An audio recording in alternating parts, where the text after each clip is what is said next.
a hablar de este tema. Desafortunadamente me dicen que tiene muy mala conexión el diputado Mauricio Cantú desde la Cámara de Diputados. Vamos a esperar si logra conectarse. Por lo pronto vamos a Sonora con Mario Campa, economista, politólogo y miembro de esta familia sin censura. Querido Mario, un abrazo, qué bueno que regresas en un día como hoy, que hay mucho para el análisis, mucha carnita.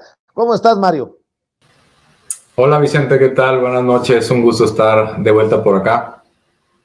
¿Cómo ves en tiempos en que es tan cuestionado el actuar de algunos magistrados del Tribunal Electoral del Poder Judicial de la Federación, sobre todo el presidente, el calderonista Reyes Rodríguez Mondragón, en momentos en que el INE es cuestionado por el actuar del consejero presidente Lorenzo Córdoba y el patiño Ciro Murayama, se viene la reforma electoral del presidente Andrés Manuel López Obrador y pues demuestra que sigue marcando la agenda política del país. Pues nadie habla de otra cosa, ni en medios ni en el círculo político, querido Mario. Sí, bueno, hay que empezar por decir que las instituciones electorales que tenemos pues fueron creadas por el duopolio, ¿no? Por el PRI y por el PAN. Y por supuesto muchos de los consejeros electorales que están ahí fueron elegidos con la aprobación del PRI y del PAN. Por supuesto que no tenemos que olvidar eso, ¿no? No somos ingenuos, sabemos que Ciro Murayama y Lorenzo Córdoba responden a su propia visión política y a sus intereses también políticos. Sabemos que ha habido consejeros electorales que luego se pasan a algunos partidos, ¿no? No vamos aquí a creernos esa versión, por supuesto, de que son objetivos o de que no tienen intereses o de que ven la política sin meterse en la cuestión partidista, que no tienen sesgos. Por supuesto que los tienen, ¿no? Incluso inconscientes. En ese sentido, pues partimos de que, ojo, hemos tenido varias reformas electorales en México, muchas, cada cierto tiempo, lo cual por supuesto ha permitido ir depurando, mejorando algunas cuestiones de nuestra democracia. Hemos avanzado mucho y nada indica que hemos llegado a un estado de perfección donde ya no hay nada que cambiar, todo marcha perfecto, ¿no? Por supuesto que se siguen exhibiendo algunos de los cortoalcances de nuestro sistema electoral. El hecho de que tengamos consejeros electorales que están ahí 9 años, por supuesto que habla de un mal diseño institucional, los tienen enquistados en el poder. Dentro, pues dentro tienen mucha fuerza, tienen privilegios, tienen a su propia gente, inciden también en el nombramiento de los propios consejeros, compañeros. Entonces, yo creo que no debemos ser ingenuos, tampoco debemos ser aversos al cambio. Estamos en un momento de transformación, ¿no? Transformación entendida como reformismo radical, ¿no? No es un reformismo socialdemócrata donde se busca que en vez de que sean 400 diputados, 500 diputados sean ahora 501 o 505, nomás para responder al cambio demográfico del país. No se trata de eso, ¿no? Se trata de algo, creo yo, más profundo, que busca, por supuesto, salvaguardar el espíritu democrático de nuestro país. Y hay que entender que la interpretación de la democracia también es un significante, ¿no? La democracia es un significante. ¿Qué entendemos por democracia? Algunos partidos políticos lo entienden como ir a votar cada cierto tiempo, cada 3 años, cada 6 años, incluso en México para elección presidencial. Hay otros que no compartimos esa visión de la democracia, sino que entendemos que la democracia se construye todos los días y que también debe haber opciones del ciudadano para participar directamente, ya sea a través de consultas, referéndums y otro tipo de ejercicios, y que incluso podamos votar cuestiones presupuestales, que tampoco lo podemos hacer. Entonces, en síntesis, Vicente, en esta primera participación, yo creo que hay un amplio espacio para mejorar nuestra democracia, se ha vuelto muy costosa. Todavía no adoptamos el sistema de voto electrónico a nivel nacional, algunas entidades ya lo han hecho, algunos países también ya lo han hecho. Somos uno de los peores referentes a nivel mundial en voto en el extranjero y sé que aquí en Sin Censura sigue mucha gente de fuera pues lo que hemos hecho con los mexicanos en el exterior es francamente vergonzoso, ¿no? Tenemos ciudades donde hay millones de mexicanos y no somos capaces de integrar a esos mexicanos al sistema electoral mexicano. Eso es vergonzoso y hay que cambiarlo ya.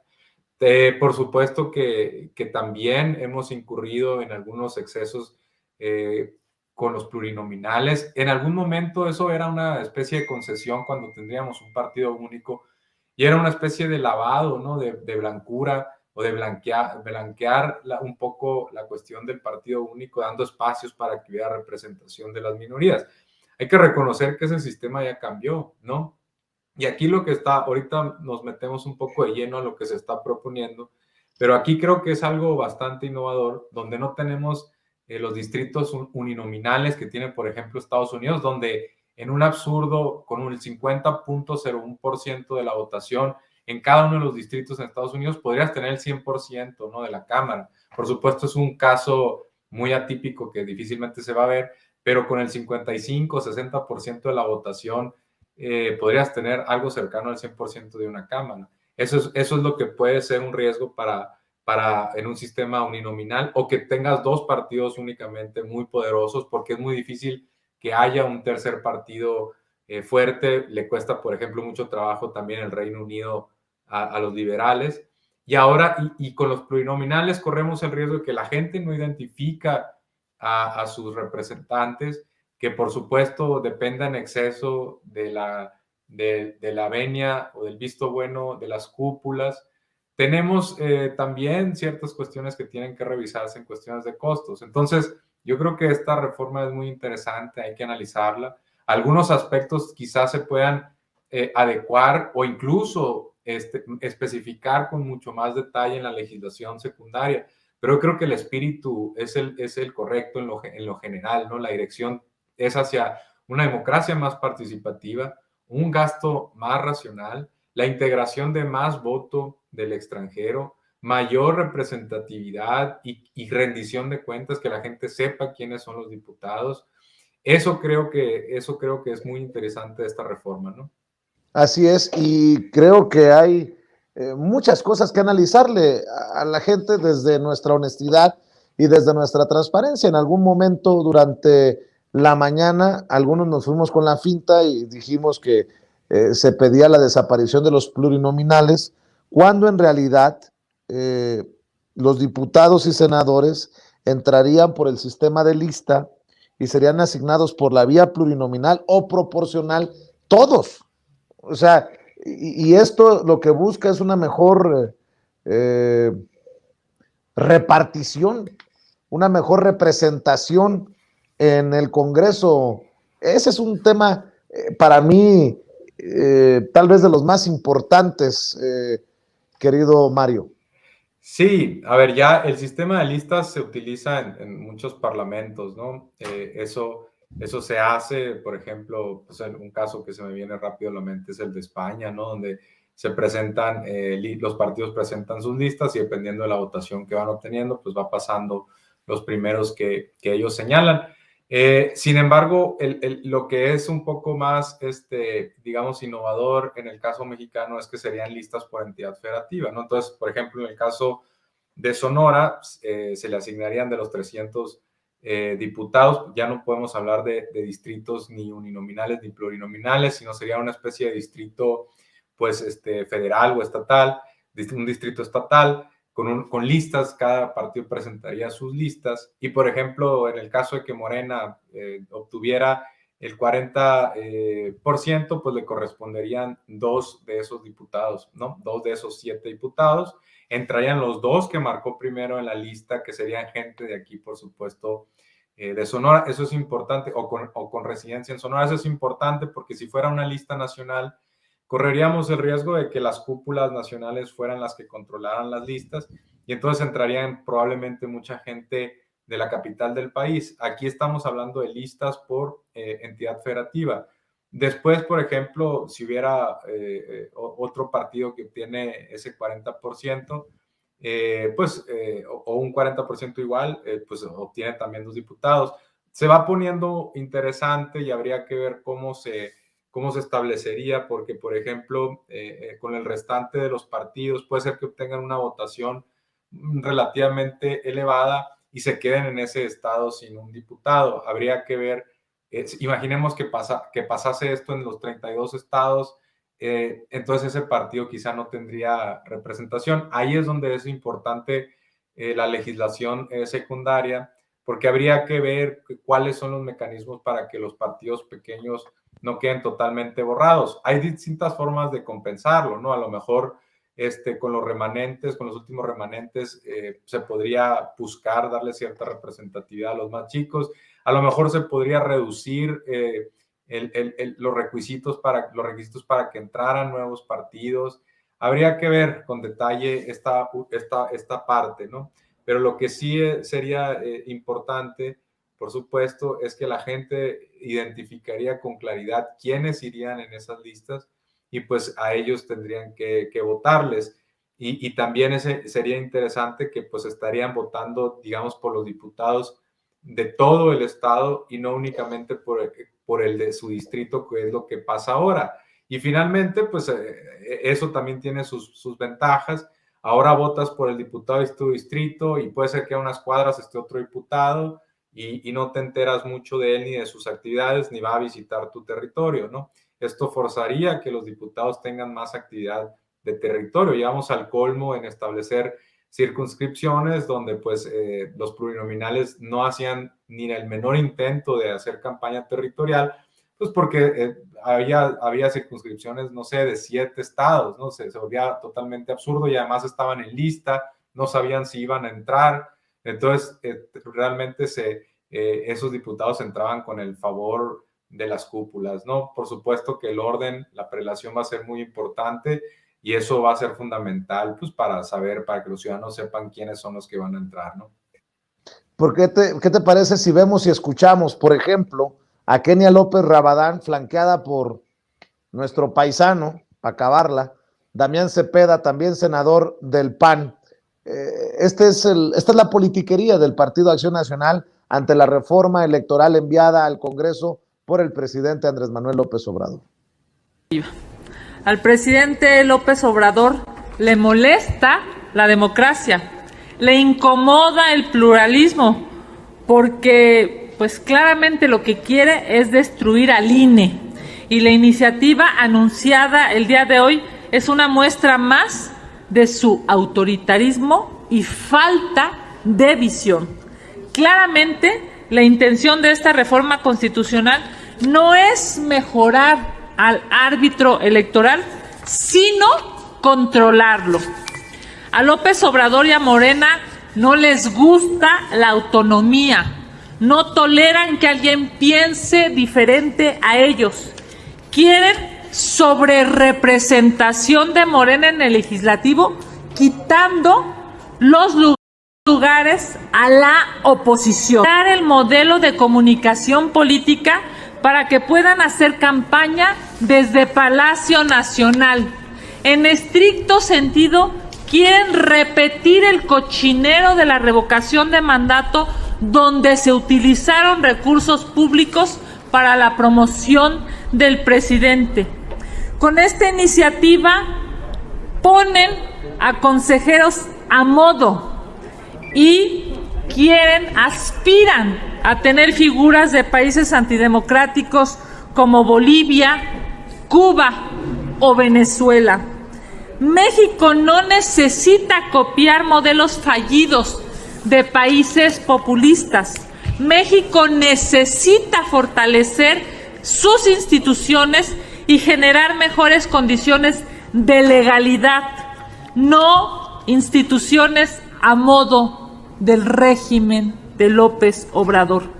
El INE es el claro ejemplo de la lucha de muchos mexicanos durante décadas, donde la ciudadanía demandó que su voto fuera respetado y se garantizaran elecciones libres, transparentes y democráticas. Pero bueno, ¿qué pueden decir los panistas, mi querido Mario Campa, después del fraude del 2006? ¿Qué pueden decir los panistas y priistas de la inyección de dinero irregular a campañas como la del mismísimo Enrique Peña Nieto. ¿Qué pueden decir los priistas y panistas, los pianistas, cuando los moches era lo que movía la política en sus gobiernos? Bueno, ahí hay algunas ideas que se manejan, ¿no? Y por supuesto lugares comunes, busca ajustar, como siempre, con Venezuela, Cuba y todos estos países que asustan, sobre todo a la derecha. A ver, lo que es un hecho es que no nos iríamos al caso de mayor peligro de sobrerepresentación que hay, que son los distritos uninominales. Lo estamos viendo en Rusia. Con el 45% del voto del partido de Putin tiene como el 70% de los escaños. ¿Por qué? Pues porque ganó muchos distritos con porcentajes no muy amplios y eso le permitió pues acceder si eran distritos uninominales, pues acceder a ese curul y entonces las minorías ya se quedan sin nada. Aquí, como es porcentaje de votación, podría haber cierto, por ejemplo, si en la Ciudad de México, no recuerdo el número de diputados que hay, pero si hubiera 20 y Moreno tiene 50%, pues se lleva 10 curules, ¿no? Donde podría haber un leve representaciones, cómo se redondean. Habría, por eso insisto, en que ver con mayor detalle la legislación secundaria, pero la verdad es que sería probablemente bajo ese porcentaje de sobrerepresentación. Y en una de esas sí se puede establecer que el redondeo afecte al partido más grande y con eso tiene hasta su representación. Tampoco nos dice mucho de momento.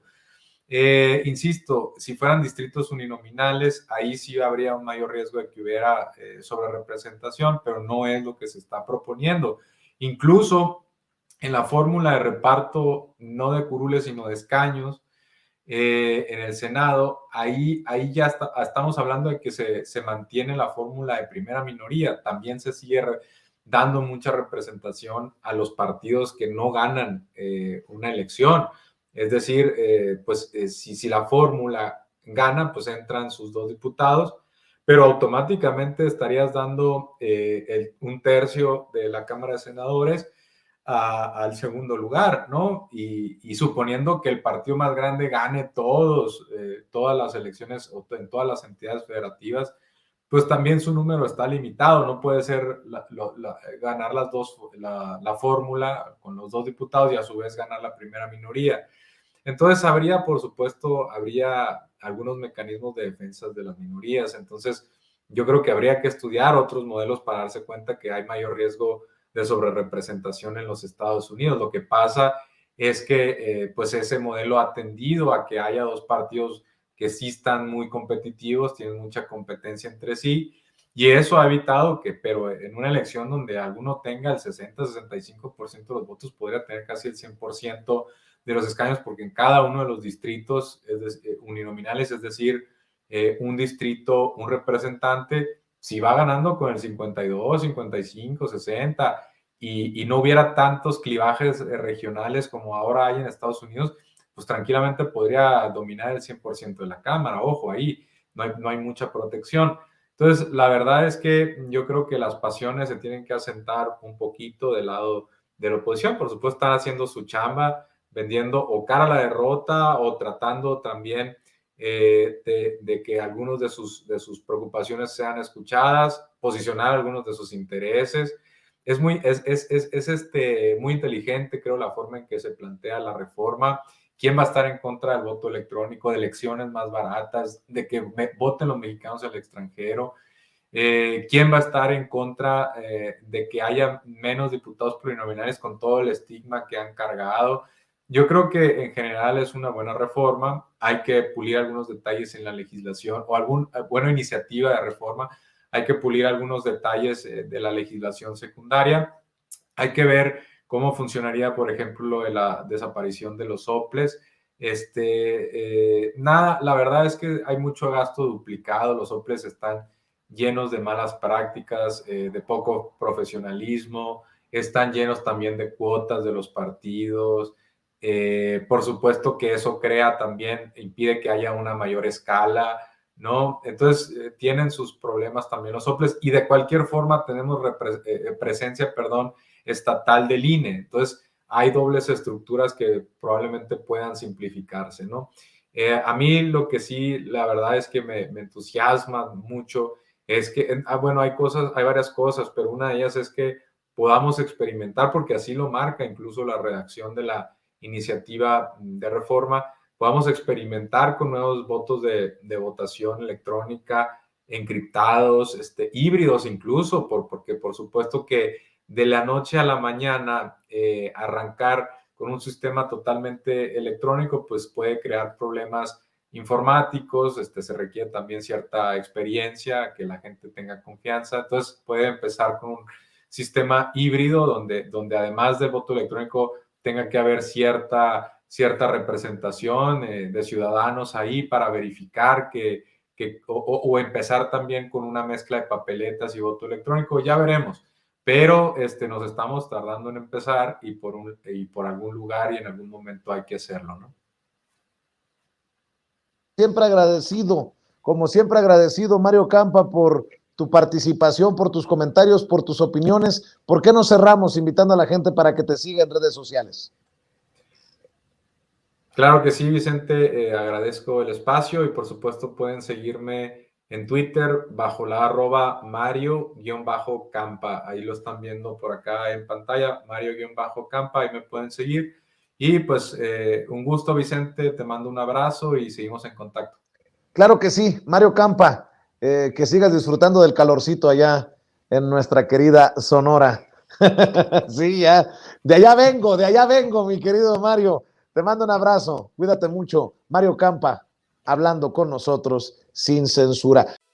Amigos, amigas, regresamos en breve, pero mientras seguimos hablando sin pelos en la lengua, sin censura, usted puede suscribirse a nuestros 3 principales canales en YouTube.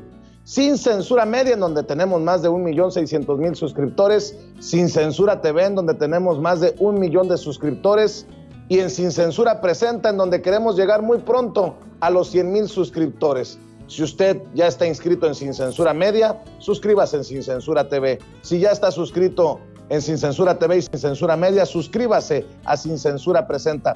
Recuerde que es gratis, no tiene que sacar un solo centavo de su bolsillo para apoyarnos. Dele clic en la campanita para que los señores y señoras de YouTube envíen las notificaciones cuando estemos transmitiendo en vivo y en directo o estemos subiendo videos.